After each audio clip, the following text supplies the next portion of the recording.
Los de Almada se sobrepusieron al tempranero doblete de Espí, pero Losada y Romero cerraron el triunfo.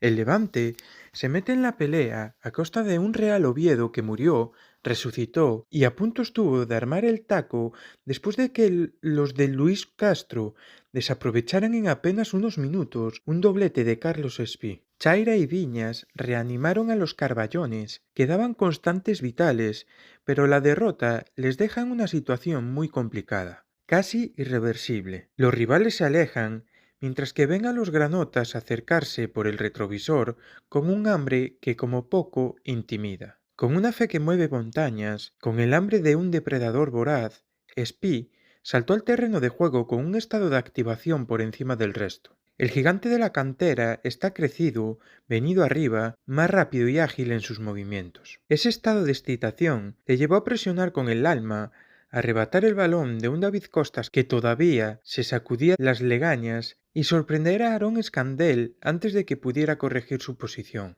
La actitud de Espí contagió al resto, dentro y fuera del césped.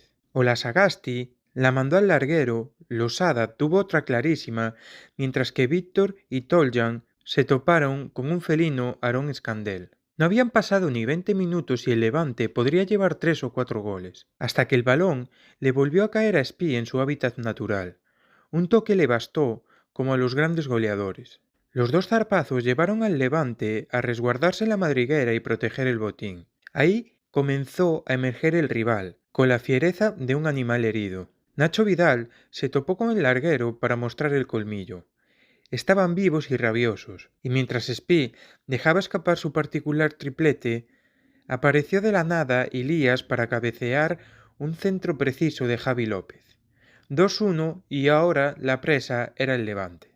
El pánico se apoderó del equipo de Luis Castro, agazapado ante la reacción del rival. Dela agarró del brazo a Viñas y no hizo falta ni revisión, error de bulto. Penalti y el uruguayo lo transformó con el tiempo cumplido del primer tiempo. El Levante seguía con el miedo en el cuerpo tras salir del descanso. El Oviedo marcaba el ritmo, pero en un arrebato volvió a rugir el Ciudad. Losada, con precisión quirúrgica, desde la frontal, la ponía donde Escandel no podía llegar. Fue su último servicio, antes de caer tendido por conmoción. El partido cayó en ocasiones, pero no en intensidad. Los de Luis Castro entendieron que no lo podían dejar escapar, como ocurrió en la primera mitad. Aun así, Iván Romero sentenció por si las moscas cuando asomaba el final.